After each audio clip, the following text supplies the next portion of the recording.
After 2 years of silence, Mom finally texted, "We all forgive you. Come home."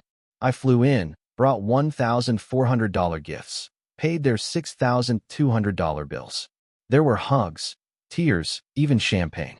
Then I found her laptop open. Confirm signature. Sell before he notices. I said quietly, "Understood."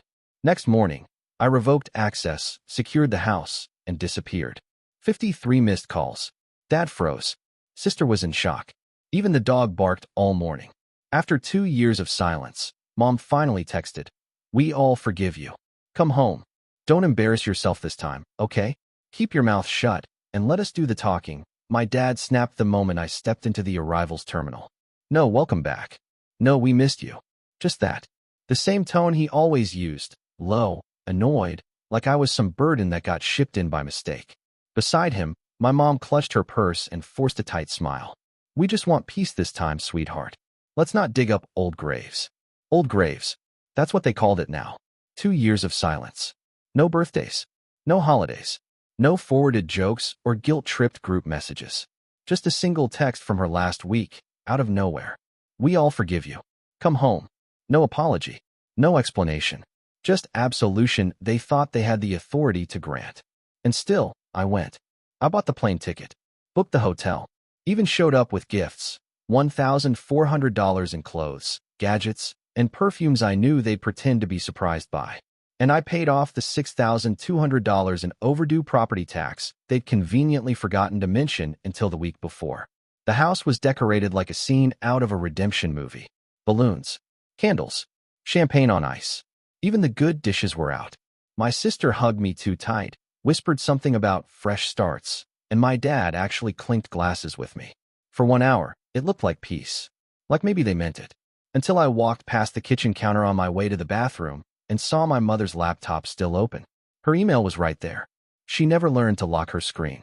The subject line read, "Confirm signature. Sell before he notices." The file was open. It was a scanned form with my name on it. Not forged. Scanned. Reused. I stared for exactly 3 seconds.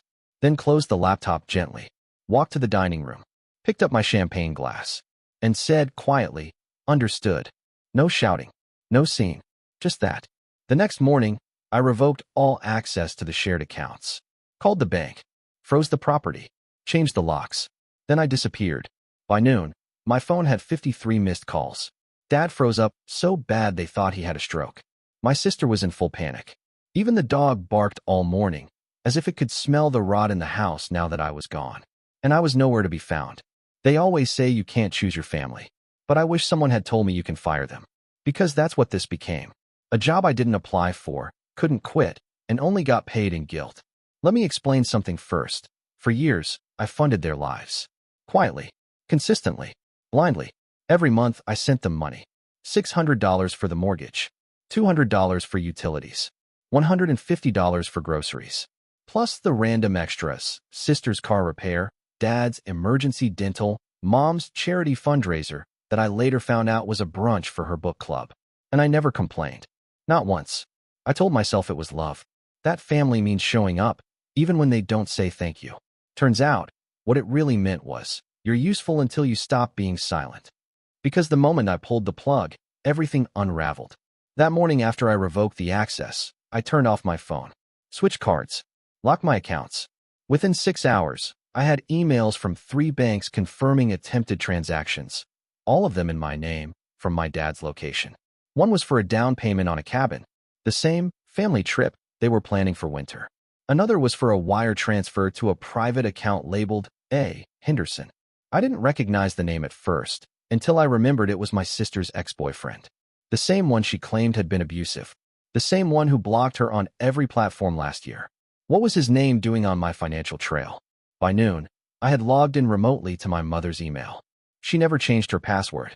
It was still my birthday, 0704 Jack. There it was. He's in town. Pretend everything is okay. Once he signs the trust release, we're free. The document was attached. The trust release was the family trust account my grandfather had set up before he died. I didn't even know I was listed on it, but they did. I was the only one required to co-sign if it was sold early. They weren't asking me back to reconnect. They needed my name, my blood, my signature. That dinner, the champagne, the "we forgive you." It was all a setup. That night, I went back into the house. Quietly. Nobody was home. They were out, probably trying to figure out why their online banking wasn't working. I walked into the study, the one Dad always kept locked. He once said it was for tax stuff. Right. Guess what I found? A drawer full of USB drives. Dozens. All labeled with dates. I took 5. Plugged them in that night at a hotel near the airport. Do you want to know what I saw? Recordings. Not of family moments. Not birthdays or vacations. Recordings of me. Fixing their internet. Replacing Mom's laptop battery. Updating the router. Dad had filmed me, not for memory, but proof. Evidence that I was involved. Like he was building a case. One file was even titled "Jack Authorizes Repair." Another folder, calls_Jack. Dozens of audio files. Spliced, cut, manipulated. One was my voice saying, "Yeah, use my info." It sounded weird, flat. I knew why. It was fake. They were creating a fake timeline. A digital paper trail to prove I consented to whatever they planned to do next. And then I found it, a screenshot of a shared Google Drive. With a folder called Exit Strategy, January. Inside, a scanned version of my signature. Photos of my passport. A PDF labeled Power of Attorney, template. And one note from my sister to my mom. "He's so easy. Just cry. He always folds." That's when I knew. This wasn't family. It wasn't love. It was manipulation in disguise. But what broke me wasn't even the files. It was what I saw when I checked her laptop one last time. A tab left open on Messenger. My name in their family group chat. But I wasn't in the group anymore. They had removed me. I scrolled. Post after post. Mocking. Planning. Joking. Dad, he still thinks he's the martyr. LOL. Wait till he finds out he already signed it. Sister, should I tell him the condo is an MY name now? Mom, let's just keep him calm till January. If he bolts, we lose everything. Everything they said about me was like reading an obituary they wrote while I was still breathing. So I made a decision. I wasn't going to argue. I wasn't going to beg. I was going to erase myself from their lives before they could sell the last piece of me. And I was going to leave them exactly what they deserved. Silence. But first, I left a message. One final reply in the group chat. They didn't know I still had access from an old iPad. I typed 2 words. Nice try. Then I logged out. They expected submission. I brought proof. The invitation came wrapped in fake grace. Just dinner.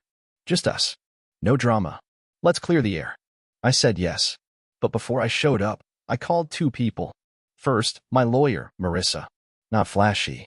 Just sharp enough to slice concrete. She didn't come in person. She didn't have to. She gave me exactly what I needed. A printed cease and desist with all the legal landmines spelled out in bulletproof font. Second is Zach. Yeah, my sister's ex. The quiet one. The one they thought they could bleed dry and ghost. Turned out Zach kept receipts too. I walked into the house 15 minutes early. They were already seated, like royalty awaiting tribute. Mom wore pearls. Dad had his watch out, like he wanted me to know he still had time. My sister? A soft sweater, light makeup, the whole, we're healing look. The table was set like a Christmas card. Too clean. Too coordinated. It reeked of planning. Champagne, my mom offered, already pouring. I sat down. Didn't touch the glass. They started slow. Talking about the past. About misunderstandings. How things were said in stress. My dad even called it just a rough patch. That's when I pulled out the manila folder. Dropped it in the center of the table. 3 sets of eyes. 3 sets of frozen smiles. This, I said, is everything you signed using my name. Every file you altered. Every lie you sent by email, pretending it was me. I opened the folder. The first page was a printed email. Confirm signature. Sell before he notices. Dated. Timestamped. From Mom's account. She blinked. Said nothing. The next, a transcript of an audio file. My voice, spliced and reassembled. Yeah, use my info. Underneath it. Artificially manipulated audio. Identified by forensic specialist. Not legally admissible. Potential grounds for civil fraud. My dad reached for the page. I slapped his hand away. Then I pulled out the flash drive. Want to hear the full version? I asked. Nobody answered. So I stood up. Walked to the living room. Plugged it into the TV. And pressed play. At first, silence. Then, my mom's voice, recorded without her knowing. One of those little mics Zach had set up back when he still lived there. Just keep him sweet. He's signing soon. Then, my sister, giggling. He thinks we missed him.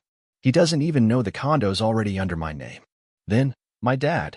We get this done, and that boy can go back to being broke and bitter. I turned the TV off. They sat still, like church statues. Then came the knock. Zach walked in with a backpack and a USB cable. Didn't say hello. Just nodded at me, plugged into the TV, and said, "Let me show you what else you missed." He opened the screen share. Bank statements. Routing numbers. A recorded call with my dad discussing how to shift funds without flags. He paused the playback halfway through. "Want to keep going?" he asked them. No one spoke. Then Zach dropped the bomb. "I sent this to the IRS yesterday. And to your lender. And to Jack's lawyer.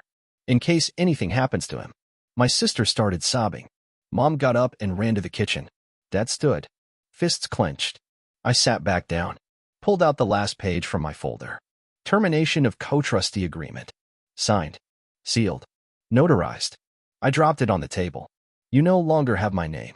You no longer have my consent. And starting tomorrow, you no longer have this house. That got my mom back from the kitchen. "You wouldn't," she gasped. I didn't answer. I opened my phone, called the attorney, and said 3 words. "It's time. Proceed." They all watched me in silence. Then I stood, looked around the room I once considered my home, and gave them the last thing I'd ever give them. My back. They thought I'd come back. Even after everything, after the signatures, the files, the fake voices, they still thought I'd return like I always did. Quiet. Broke. Grateful. But this time, I didn't say goodbye. I didn't slam a door. Didn't yell. I just left the folder on the table and walked out into the night, past the garden lights they bought with my money, past the car in the driveway registered in my name. I drove to the edge of the city and parked in front of a UPS store. Inside my backpack were 3 folders: legal forms, identity updates, financial transfers. 30 minutes later, my name was removed from every shared account. Mail rerouted. Documents refiled. My name was still mine, but now it belonged to no one else. They built an empire on the idea that I'd never leave. So I left. I moved to Asheville. I didn't tell anyone, not my coworkers, not the few friends I had left, not even my landlord. I signed a short-term lease for a small cabin off a private road. Trees on every side. No neighbors. No questions. The first night, I slept for 13 hours. No noise. No slam doors. No group chats buzzing like insects in my pocket. Just quiet. The next morning, I bought myself something stupid, a coffee machine. The fancy kind. Chrome finish. 1-button brew. I set it up on the empty counter and made espresso with beans I couldn't pronounce. It was bitter. And it was perfect. No champagne. No betrayal. Just coffee and peace. Day 3. The first messages started to crawl in. Blocked numbers. Unknown senders. "Hey, it's Mom. Can we talk? Dad's been asking about you. Please don't punish all of us for one mistake." I didn't respond. On day 5, I got a message from a cousin I hadn't spoken to in years. It was short. "What did you do? Aunt Deb says your mom hasn't left the house." Then came the longer ones. From Emma. I didn't know what they were doing. I was just following what Dad told me. I didn't think it would go that far. "I'm sorry. I swear I am. Please. Just say something." I read them all, then deleted each one. They weren't sorry. They were just scared they lost their supply. Week 2. The phone stopped buzzing.